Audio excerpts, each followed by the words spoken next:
우리 수요일 날 열왕기하 순서상으로 살피고 있습니다. 오늘은 지난주에 살펴봤던 본문인데요. 우리 조금 다른 관점에서 한 번만 더 살피겠습니다. 열왕기하 7장 9절에서 20절 9절에서 20절까지 우리 같이 교독으로 읽겠습니다. 열왕기하 7장 9절에서 20절입니다. 제가 9절 읽겠습니다. 나병 환자들이 그 친구에게 서로 말하되 우리가 이렇게 해서는 아니 되겠도다. 오늘은 아름다운 소식이 있는 날이거늘 우리가 침묵하고 있도다. 만일 밝은 아침까지 기다리면 벌이 우리에게 미칠지니 이제 떠나 왕궁에 가서 알리자 하고 가서 성읍 문지기를 불러 그들에게 말하여 이르되 우리가 아람 진에 이르러서 보니 거기에 한 사람도 없고 사람의 소리도 없고 오직 말과 나귀만 매여 있고 장막들이 그대로 있더이다 하는지라.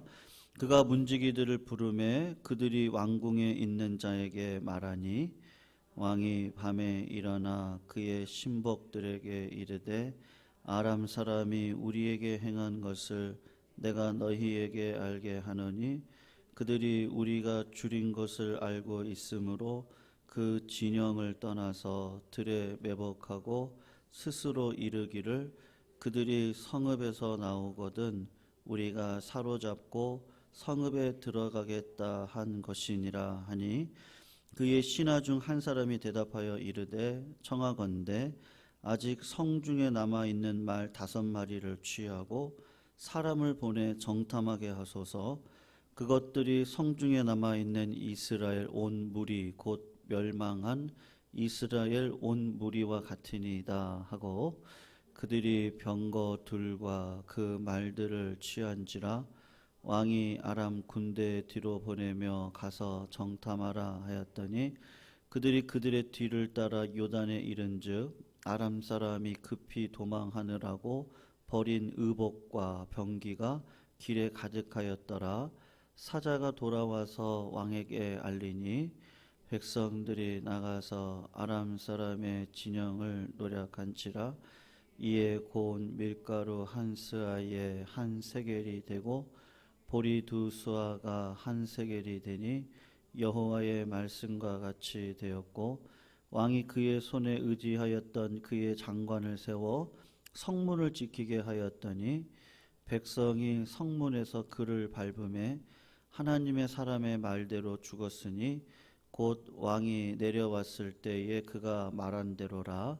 하나님의 사람이 왕에게 말한 바와 같으니 이르기를 내일 이맘때에 사마리아 성문에서 보리 2수아를 한 세겔로 매매하고 고운 밀가루 한 스아를 한 세겔로 매매하리라 한즉 그때에 이 장관이 하나님의 사람에게 대답하여 이르되 여호와께서 하늘에 창을 내신들 어찌 이런 일이 있으랴 하매 대답하기를 네가 네 눈으로 보리라. 그러나 그것을 먹지는 못하리라 하였더니 그의 장관에게 그대로 이루어졌으니 곧 백성의 성문에서 그를 밟음에 죽었더라. 아멘. 여러분, 신앙의 출발이 있습니다. 그것은 우리 마음대로 신앙생활을 하는 것이 아니고요. 하나님께로부터 우리가 말씀을 들으는 데부터 듣는 것부터 출발이 되어집니다. 그래서 하나님이 모세에게 그 신명기 유명한 말씀이 있거든요. 쉐마 이스라엘 이 말이 있습니다. 이게 쉐마가 뭐냐? 들어라. 들어라 이스라엘아. 우리 하나님은 유일한 하나님이시고 그래서 너는 마음을 다하고 뜻을 다하고 힘을 다해서 내 하나님 여호와를 사랑하라.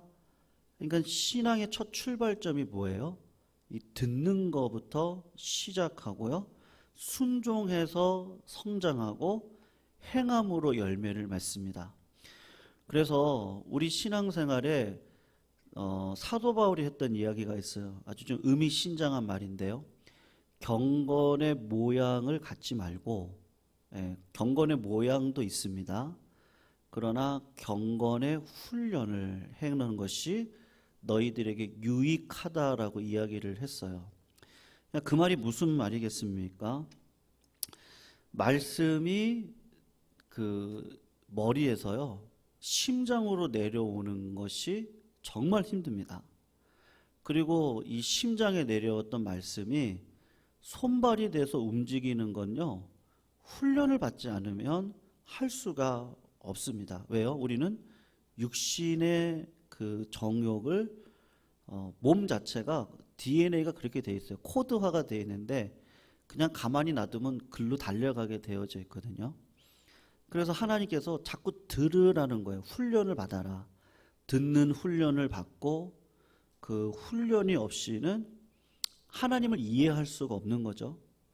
훈련을 받고 말씀을 먹고 순종해서 열매를 맺어지는 이 모든 훈련의 과정을 통해서 하나님을 이해하지 못하면 그 역사와 권능을 체험할 수 없습니다.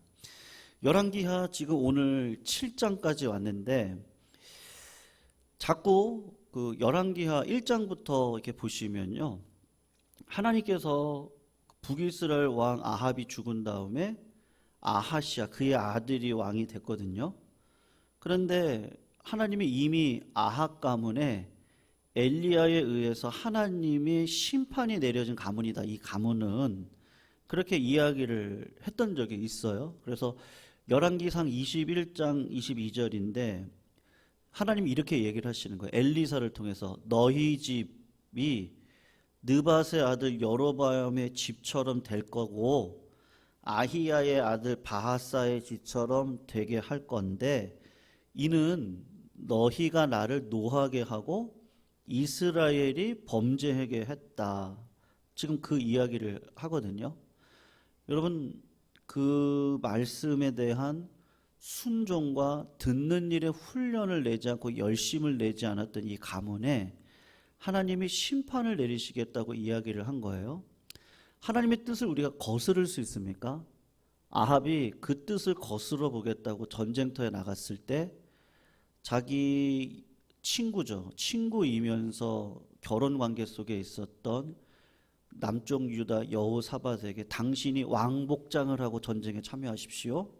그리고 본인은 어떻게 하겠다 그랬어요. 그냥 일반 병사의 복장으로 전쟁에 참여했는데 하나님의 심판이 어떻게 임하죠?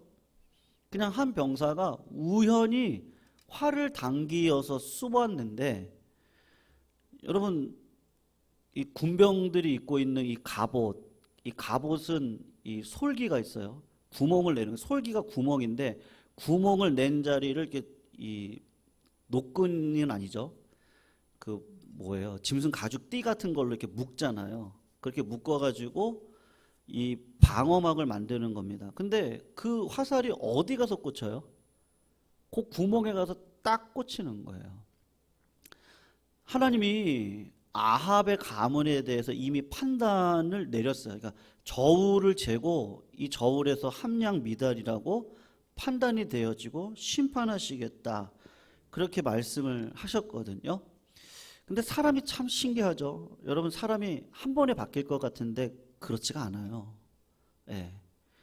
우리가 뭐 중고등부 시절에 예수 만나고 삶을 바꿔나가긴 하지만 사실은 그 이후에 더 큰 고난의 연단이 필요하죠.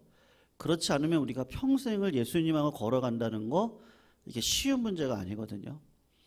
여러분, 아합의 신앙을 누가 물려받았겠어요? 아들이 물려받죠. 아시아가 물려받는 겁니다. 중병에 걸렸어요. 하나님의 심판입니다. 근데 하나님은 어떤 분이세요? 하나님 앞에 나아가서 눈물로 정직한 마음으로 회개하면 하나님 마음을 걷어가시는 분이에요. 뜻을 거슬려서 내가 심판을 내리려고 하는 자리에 축복으로 바꿔주시는 분이 우리 하나님이시죠. 그런데 아하시아가 똑같이 아버지랑 거의 진배 없이 내가 이 병에 걸린 거를 누구한테 가라고 이야기하냐면 신하들한테 시켜서 저 바알세부부한테 가가지고 저기 가서 한번 물어봐라. 아니 하나님이 있는데 왜 이방 신에게 가서 거기 가서 예언을 받아요? 그러니까 하나님이 또 잰 거죠. 말씀을 듣나 안 듣나 이렇게 봤는데 또 말씀을 안 들으니까 어떻게 해요?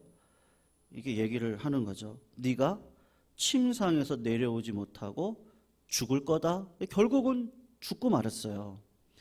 그리고 아하시야의 동생 여호람이 그의 형을 대신해서 왕이 되어졌습니다.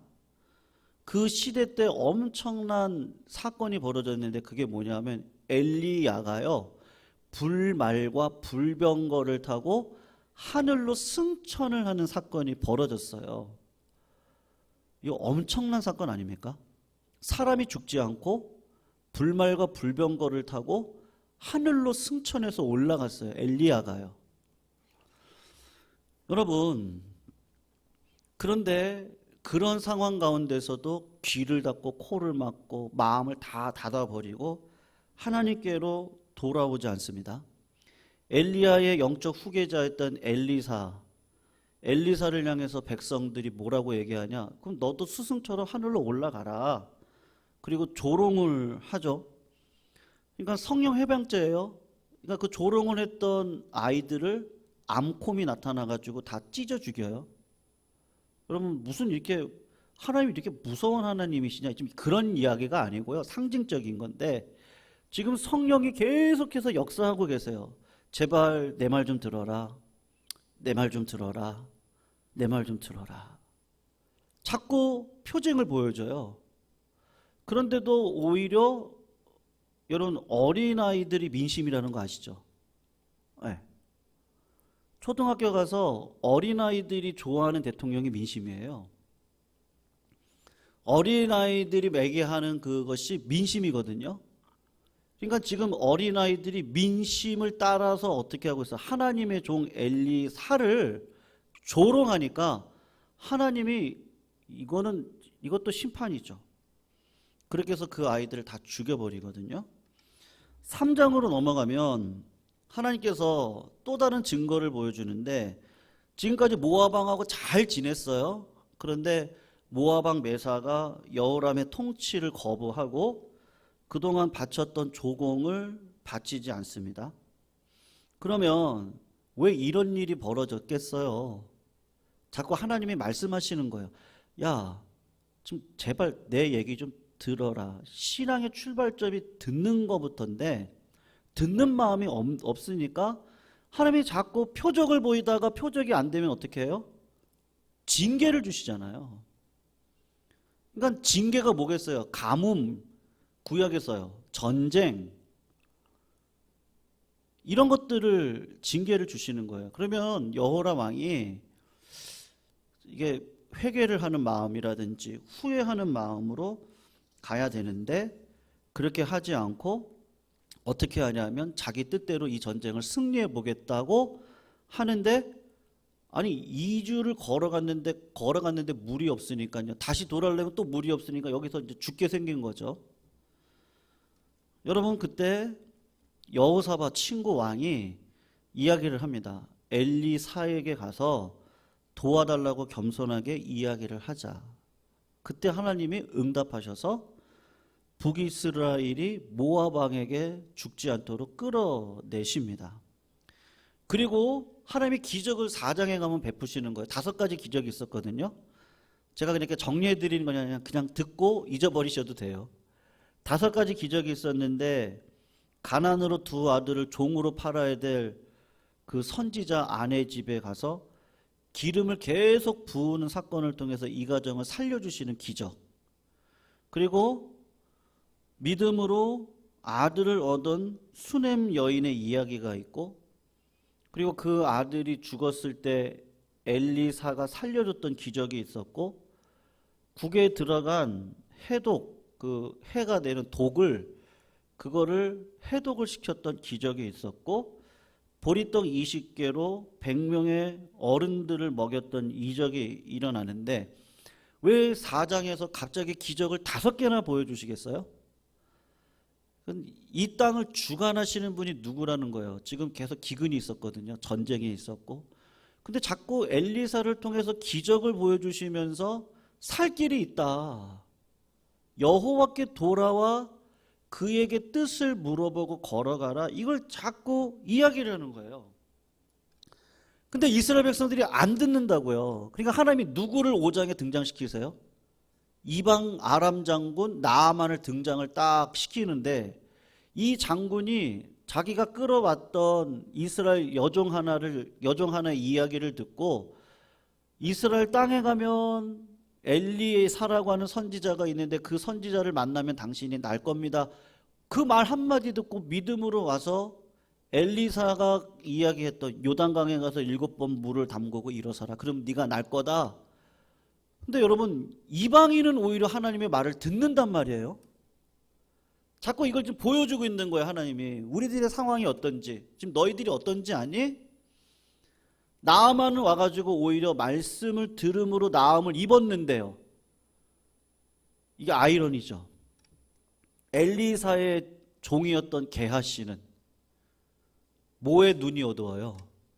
물질의 눈이 어두워가지고, 아니 왜 우리 엘리사 선생님께서 좀 돈도 좀 받아가지고 지금 힘들고 어려운데 그 돈 받아서 선지 생도를 좀 이렇게 좀 해주면 어떡하냐. 근데 아니 선생님 왜 이렇게도 안 하시냐고 그런 마음이 들었겠죠. 나라도 가서 받아야지. 그 돌아가고 있는 나아만을 찾아가서 우리 선생님이 뭐 선지생도 누가 지금 급한 상황이 됐으니까 좀 돈을 좀 얼마를 주십시오. 그러니까는 나아만이 은 3개를 더 해가지고 더 줬죠. 의복까지 줬어요. 그걸 숨기고 엘리사에게 왔을 때 엘리사가 뭐라 그러죠? 네가 하나님이 여기 계신 걸 모르냐? 나아만의 문둥병이 누구한테로 가요? 게하시한테로 가는 거죠. 하나님이 자꾸 지금 이야기를 하시는 거예요. 이스라엘의 상황이 어떻다? 엘리사 옆에 있는 게하시조차도 말씀을 들으려고 하지 않고 자꾸 세상 속에 있는 가치관 속에서 하나님의 말씀이 그냥 안 들린다 그래요. 그리고 내 마음은 자꾸 세상을 향해서 달려가고 있는 거죠. 여러분, 6장에 가면 쇠도끼를 물에 떠오르게 한 기적이 있어요. 그리고 아람 군대가 요 엘리사 때문에 우리가 자꾸 전쟁에서 승리 못하는구나 그래가지고 엘리사가 있는 사마리아 성에 가서 다 이렇게 둘러싸죠.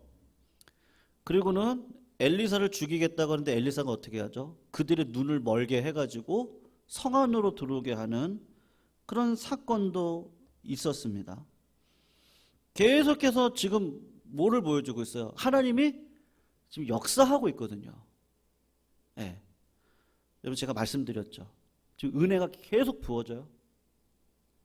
지금 말씀이 들어갔어요. 말씀으로 안 들으니까 하나님이 표징으로 보여줬어요. 기적으로 보여주세요. 우리가 기도하면 기적 경험했잖아요. 뭐 어제도 우리 성경 공부하면서 금식을 해가지고 작정 기도해서 응답받고 우리 다 경험하잖아요. 그런데 하나님 왜 그 기적을 주시죠? 주의 자녀로 이 땅을 살아가기를 원하시는 거죠. 다른 이유가 없어요. 그것 가지고 자랑하라고 주신 게 아닙니다. 근데 바리새인들은 자랑했죠. 근데 여러분 이스라엘 백성들이 어떻게 하죠? 종자기가 작은 거예요.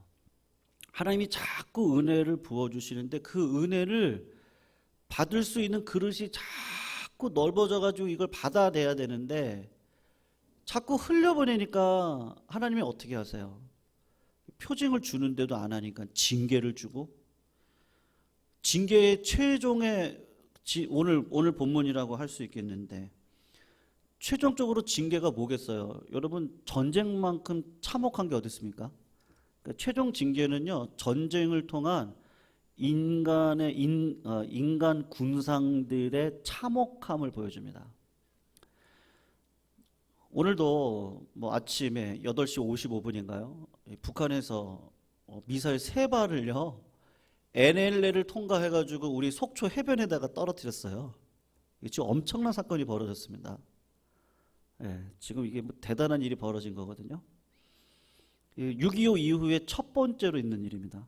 우리나라로 NLL을 통과해서 울릉도는 비상사태였고 다행히 울릉도까지 가지 않았는데 아마 이제 뭐 엄포성이겠지만 이건 상징적으로 지금 NLL 통과해서 우리 해역에다가 미사일을 떨어뜨린 거거든요. 여러분 전쟁이 일어나면 어떻게 되죠? 지금 오늘 본문에 나와 있는 거 똑같은데 자식을 잡아서 죽여가지고 서로 먹겠다고 하는 이 참상. 그리고 낙이 한 마리가 머리 하나가 80세겔이에요. 낙이 머리 한 마리가요. 지금 여기 죽전도 지금 보통 밥값이 얼마인지 아세요? 8,000원 하더라고요. 9,000원이요. 8,000원 하던 게 9,000원으로 올라갔습니다. 네. 거기 민속떡집 들어가는 거기 한식 뷔페집 있죠? 거기도 9,000원이고요. 거기 그 옆에 설렁탕집도 거기도 9,000원이더라고요. 8,000원에 먹었었거든요. 지난 학기에. 근데 요번에 보니까 9,000원으로 올랐어요. 물가가 지금 계속 올라가죠. 환율이 올라가고 금리가 올라가고 뭐 점점 아마 근데 이게 전쟁이 일어나면요. 그 다음부터는 그냥 여자들은 진짜 그냥 놀이개일 거고 아이들은 힘없는 아이들은 그냥 죽어 나갈 거고 남자들은요. 이건 뭐 진짜 동물 개보다 못한 자들로 아마 수많은 고문 속에서 죽어갈 것이 뻔합니다. 이 전쟁에 참혹하면 그렇잖아요. 일본이 우리나라 30 몇 년간 6년간 할 때 뭐 죽창으로 죽이고 뭐 끔찍하지 않습니까? 지금 하나님이 징계를 하고 있는 거죠. 왜 이렇게 고난과 환난 속에 있습니까? 이유는 딱 하나. 아합 가문의 숭배, 우상 숭배와 백성들의 죄로 인한 겁니다. 그러니까 말씀에 반응하지 않으면 하나님이 자꾸 응답을 주시고 그 응답 속에서 그 은혜를 받아 누릴 수 있는 그릇이 안 되면 하나님이 징계를 주시고 징계를 주셔도 안 되면 결국은 어떻게 하시냐? 그러니까 심판을 주시는 거 아니겠어요? 그러니까 지금은 심판의 상황입니다. 근데 7장 1절을 한번 보세요. 지금 똑같은 패턴에서 이야기를 하고 있거든요. 7장 1절을 보시면 뭐라고 이야기를 하고 있어요? 엘리사가 이르되 뭐 하라 그래요? 여호와의 말씀을 좀 들어라. 네. 왜 이런 일이 자꾸 벌어져요? 여러분 사람이 바뀝니까? 네. 안 바뀌어요. 잘 안 바뀌어요. 자신을 보면 알아요. 제가 성경 공부 시간에도 얘기를 했는데 우린 다 어떻게 생각해요? 나 같은 사람이 어디 있어? 이렇게 생각하시죠? 네? 아닐 수도 있는데 근데 대부분이요. 나 같은 사람은 그리고 이제 이렇게 하죠. 나는 이런데 저 사람은 저래. 내가 착하다고 생각해요. 네, 내가 더 너그럽다고 생각하거든요. 근데 그렇지가 않아요. 네. 다 그 안에 보면 변하지 않는 죄성이 있어요. 그것 때문에 우리가 우는 겁니다. 하나님 앞에. 그리고 하나님이 은혜를 주시죠. 그래서 우리가 살아가는 거지. 은혜를 안 주시면요. 그 본성으로 살면 우리는 다 깨트릴 수밖에 없는 본성을 가지고 살아가거든요. 그러니까 오늘도 지금 주님이 안 바뀐단 말이에요. 그러니까 좀 들어라. 시편 1편을 보면 무슨 말합니까? 복 있는 자는요. 악인의 꾀를 쫓지 아니하고 죄인의 길에 서지 아니하고 쫓다가 쓰다가 마지막에 어떻게 돼요? 오만한 자의 자리에 앉지 아니하니. 악의 특성이 점점 교만해져 가지고 나중엔 앉죠. 그런데 복 있는 사람은 어떤 사람이에요? 주야로 여호와의 말씀을 묵상하는 자로다. 제가 묵상 얘기했었잖아요. 이게 메디테이트 그 약국에 있는 그 약을 제조하는 그 메디컬이 어원이거든요. 메디테이션은 감기약을 제조를 해주면 여러분 들고 다닌다고 감기가 치료되는 게 아니고 입으로 먹어서 위로 위산이 나와서 소화를 시켜서 대장으로 내려가야 그리고 흡수가 되어져야 감기가 치료가 되잖아요. 그러니까 말씀을 그렇게 하라는 거죠. 여러분 약이 먹는 게 쉽습니까?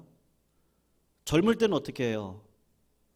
입에 맛있는 걸 먹죠. 나이가 들면 어떻게 하죠? 몸에 좋은 걸 먹죠. 근데 몸에 좋은 건 다 어때요? 혈압이 높으신 분들은 어떻습니까?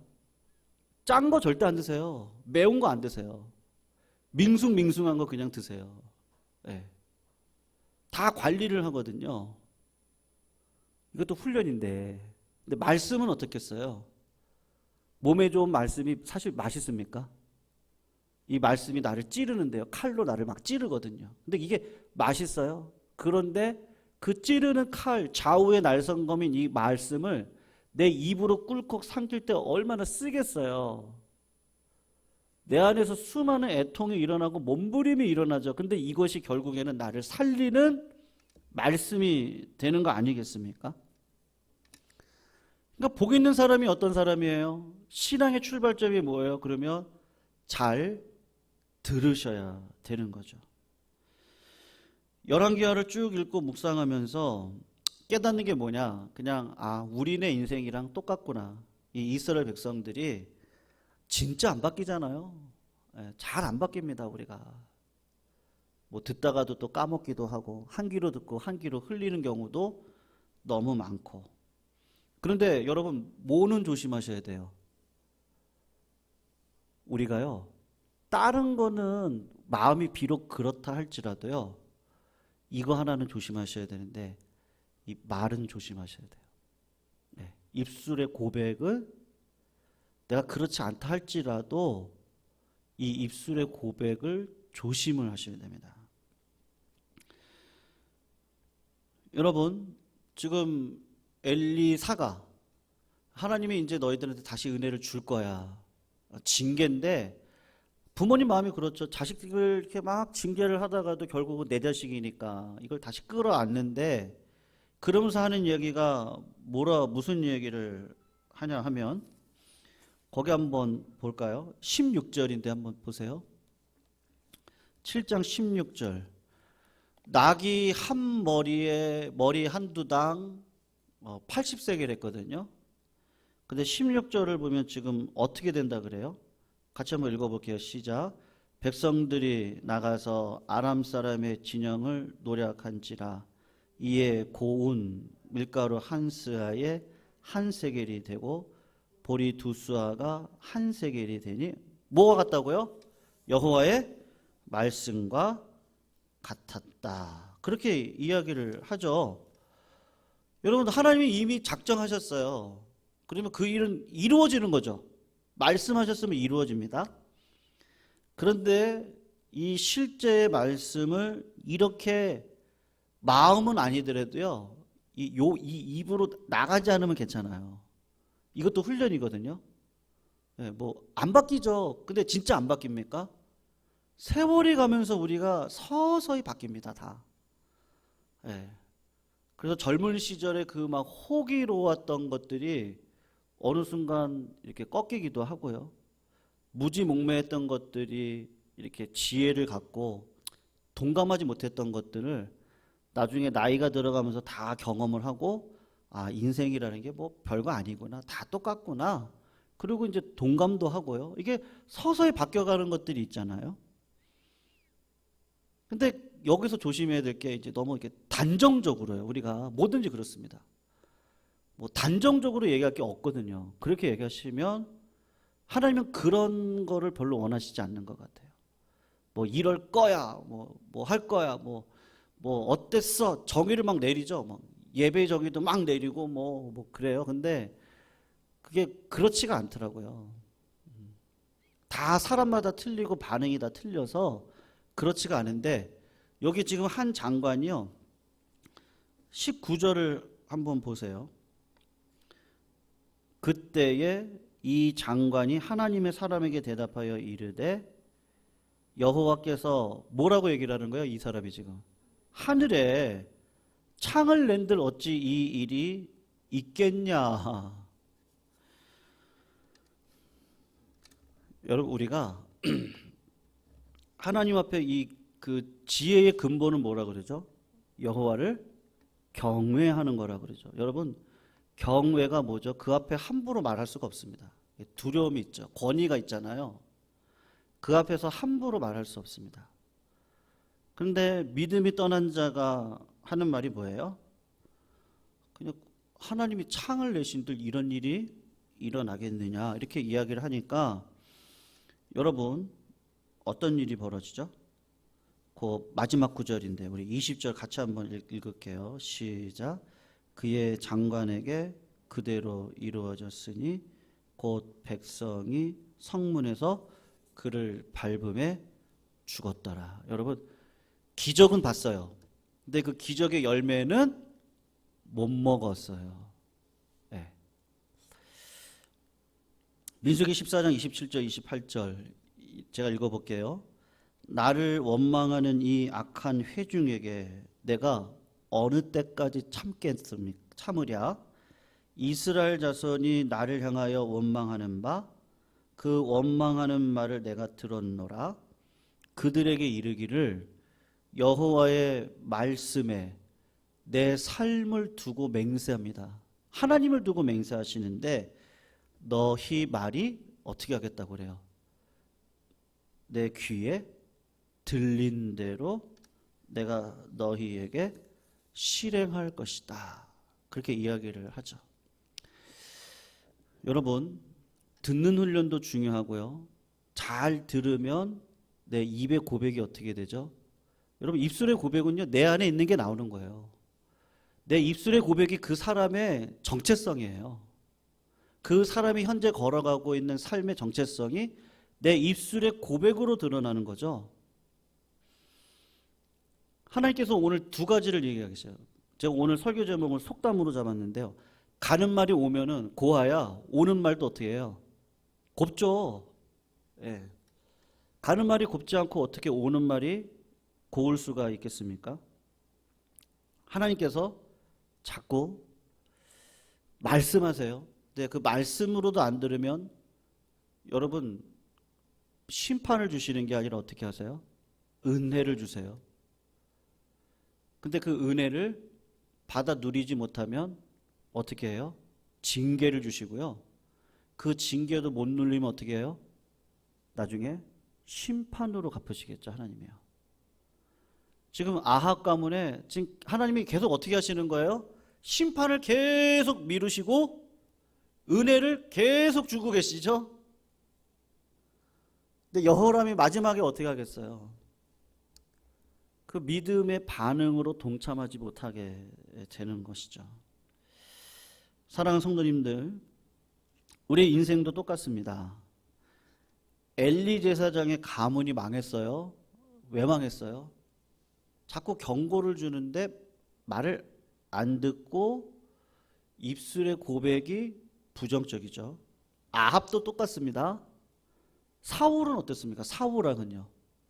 사울왕도 아버지의 은혜를 거절하고 자기 비석을 세우죠. 자기 이름을 드높이는 비석을 세우고 결국은 악의 길로 걸어가다가 심판을 받는데 어떻게 받습니까?